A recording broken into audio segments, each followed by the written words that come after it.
Hi friends, blessing to all. Hope you all are fine. మరి మనందరూ క్షేమంగా ఉన్నారని నేను నమ్ముతూ ఉన్నాను. మరి ప్రభు కృపను బట్టి నేను క్షేమంగానే ఉన్నాను. మీ అందరికీ తెలుసు, నేను కువైట్ దేశంలో పరిచయం చేయడానికి 2 వారాలకు ప్రిపేర్ అయ్యి వచ్చాను, దేవుడు నన్ను నడిపించినప్పుడు.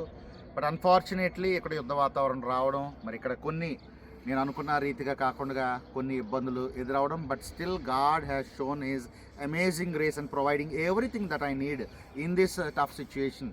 మరి నా ఈ కష్టకాలంలో కావాల్సిన వాటిని అన్నింటినీ ప్రభువే సమకూరుస్తూ ఉన్నారు. మరి ఏ ఇబ్బంది లేకుండా నేను కొనసాగుతూ ఉన్నాను. చిన్న లిటిల్ థింగ్స్ తప్ప దేనికి పెద్ద ఇబ్బంది ఏం లేదు. మరి ప్రభు కృప చేత మరి నా పక్కన ఉన్నటువంటి సహోదరులు పాస్టర్ నెహెమియా గారు, మరి వీరు కూడా చక్కని పరిచయం చేయడానికి ప్రభు ఏర్పాటు చేసుకున్నటువంటి సాధనం. మరి వీరి ద్వారా నేను కువైట్ దేశానికి రావడం జరిగింది. యాక్చువల్గా నేను ఇక్కడ లాక్ అయిపోవడానికి కూడా ఈయనే ముఖ్య కారణం అనమాట.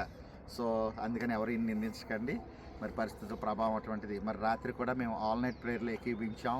మరి మాకు చాలా సమీపంలోనే ఒక 250-300 మీటర్స్ డిస్టెన్స్లోనే ఒక బాంబు దాడి జరిగినప్పుడు మరి యుఎస్ ఆర్మీ దాన్ని ఇంటర్సెప్ట్ చేసింది. So no physical damage to anybody, ప్రాణ నష్టం కూడా జరగలేదు. దేవుడు ఆ రీతిగా మమ్మల్ని కాపాడుతూ ఉన్నాడు తన కృప చేత.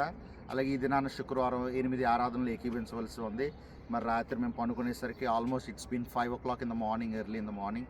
సో తెల్లవారుజాము 5 గంటలకు పడుకొని మరలా ఉదయం 9 గంటలకు లేచి మేము ప్రభు పరిచయలో కొనసాగుతున్నాం. ఈరోజు ఇంచుమించు 8 ప్రోగ్రామ్స్లో వేరు స్థలాల్లో, మరి ఇదే కువైట్ దేశంలో చాలా ప్లేసెస్కి వెళ్ళాల్సి ఉంది. మేము సాల్మియాలో ఆల్రెడీ ఒక సర్వీస్ ఫినిష్ చేసుకొని వచ్చాం.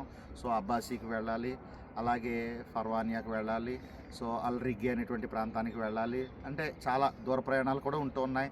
సో మా మెసేజ్కి మధ్యలో కొన్ని స్థలాల్లో అయితే 15 minutes హార్డ్లీ గ్యాప్ ఉంటూ ఉంది. మరి సెకండ్ సర్వీస్కి వెళ్తూ దారిలో మేము ఆగడం, మా వెనుకున్నటువంటి టవర్స్ని మీరు చూస్తున్నట్లయితే, సో ఇది కువైట్లో ఒక ప్రామినెంట్ ప్లేస్ అనమాట. కువైట్ కరెన్సీ మీద కూడా ఈ దృశ్యాన్ని మీరు చూడొచ్చు. అలాగే నా ప్రక్కన ఉన్నటువంటి సీషోర్ ప్రాంతము ఇదంతటినీ కూడా చూడగలిగేటువంటి భాగ్యం ప్రభు దయచేసినందుకు దేవుని నామాన్ని ఎంతగానో స్తుతిస్తూ ఉన్నాను. మరి త్వరితగతిన భారతదేశానికి చేరువచ్చి మీతో కలిసి ప్రభు పరిచయలో పాల్పొందాలని ఆకాంక్షిస్తూ ఉన్నాను. I hope you all are praying for me. నా కోసం ప్రార్థిస్తున్న మీ అందరి కృతజ్ఞతలు తెలియజేస్తున్నాను. As well as I'm praying for all the nations to get the peace from the Lord. So దేవుడు వాళ్ళందరికీ సమాధానం దయచేయాలని నేను కోరుకుంటూ నా మాటలు ముగిస్తున్నాను. God bless you all.